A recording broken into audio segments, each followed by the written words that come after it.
नमस्कार, news India देख रहे हैं आप। आपके साथ मैं हूं चारुल शर्मा। चीन अपनी हरकतों से सुधर नहीं रहा है और एक बार फिर से चीन की हरकतों ने देश में एक रोष व्याप्त कर दिया है। हमारे साथ डॉक्टर डी के पांडे जुड़ रहे हैं रक्षा विशेषज्ञ के तौर पर। उनसे इस मामले पर चर्चा करते हैं। डी के पांडे साहब, आपसे अगर हम इस मुद्दे पर बातचीत करें तो सबसे पहले आपसे ये समझना चाहेंगे कि 2.5 साल बाद भी देखिए पांडे जी, हम वही स्थिति देख रहे हैं। आखिर ऐसा कब तक चलता रहेगा और क्या लगता है कि आखिर ये स्थिति क्यों बनी हुई है? लगातार आपने देखा होगा कि कई दौर की बातचीत हुई, लेकिन बातचीत पूरी तरह से विफल रही है। कोई सुधार आता हुआ क्यों नजर नहीं आता है इस मुद्दे पर? आपसे ये समझना चाहेंगे पांडे साहब कि 1962 का जो भारत चीन युद्ध हुआ था उसमें सबसे ज्यादा नुकसान हमें पश्चिमी सेक्टर में हुआ था, लेकिन सामरिक तौर पर देखें तो पश्चिम सेक्टर में बहुत ज्यादा जरूरी है, क्योंकि यहाँ पर एक नहीं बल्कि दो दुश्मन हमारे सामने हैं। पाकिस्तान हमारे सामने है, चीन हमारे सामने है। चीन लद्दाख पर लगातार कोशिशें कर रहा है तो पाकिस्तान कश्मीर के लिए लगातार आगे बढ़ रहा है। तो आखिर कैसे स्थिति में सुधार हो, आप इसमें आपको नजर आता है?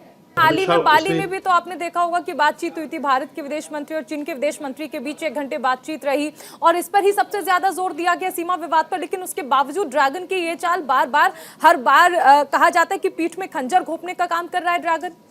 जी, मैं आपसे ये समझना चाहूंगी कि जिस तरह देखिए इस पर विपक्षी पार्टियां कह रही हैं कि कहीं ना कहीं केंद्र सरकार ने इस घटना को छुपाने की कोशिश की, इस बात से आप कितना इत्तेफाक रखते हैं? हालांकि अगर हम चीनी हरकतों की बात कर लें तो 2019 में आपको याद होगा सरकारी आंकड़े 16 से 18 के बीच किस तरह से 1025 बार चाइना की ओर से घुसपैठ की कोशिशें की गई थी भारत में, और ये सरकारी आंकड़े जारी किए गए थे सदन में।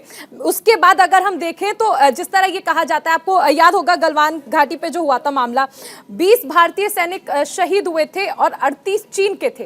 तो यहाँ पर यह सवाल क्यों बन जाता है कि हमारे 20 हुए हैं लेकिन चीन के हमने 38 कर दिए हैं? हमारा एक सैनिक भी अगर घायल होगा तो दर्द होगा और सवाल भी उठेगा, लेकिन इसे कि हमने चाइना के ज्यादा नुकसान कर दिया, इस बात से आकलन क्यों किया जाता है इसका? कि भारत ने अपनी पहचान बनाई है। पांडे जी, आऊंगी आपके पास। मेरे सहयोगी राजीव तिवारी भी हमारे साथ बने हुए हैं। राजीव, स्थिति देखिए ऐसी होती जा रही है कि अभी हमने देखा कि रक्षा मंत्री राजनाथ सिंह के यहाँ पर बैठक हुई, हाई लेवल बैठक हुई आवास पर, लेकिन अब ये कहा जा रहा है कि 2 बजे के बजाय 12:30 बजे रक्षा मंत्री जवाब दें सदन में इस मामले पर देश को।